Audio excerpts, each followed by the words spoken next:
jamanu fof e caɗele muɗum. Jamanu hande o wona belɗo o wona beɓɗo. Heewi enen sukaɓe ɓaleɓe en haatete banggue hirnangue Afrique o eɗen itti laaɗe eɗen ɗanno eɗen jaaha caggal leydi eɗen jiiloyo ko gartirɗen e nokkuji meɗen.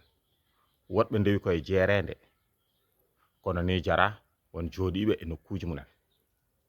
ɗum fof de e waade noon wona kene boni wonane kadi kene moƴƴi, sabu ko moƴƴi ko welanno ko kayitaji ɗi taw ina newna ha newi goto fof ɗanno yiiloyo arsugo muɗum.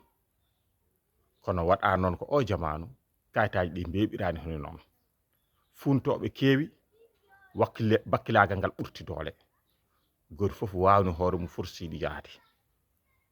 Dañal ngal noon ene wawi dañirede fof nde wonno lamɓe ɓe jiɗaji hen te ko gonga ko fodde mabɓe, kono ko fodde mabɓe kadi newnade ɓeɓɓe leydi ndi no jaltiri leydi ndi so tawi donki dañde eno dañiri leydi ndi.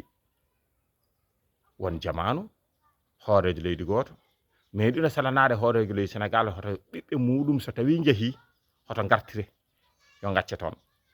Nde wonno on jamanu hoorejo leydi Sénégal kala janoɗo yamirno yo artire.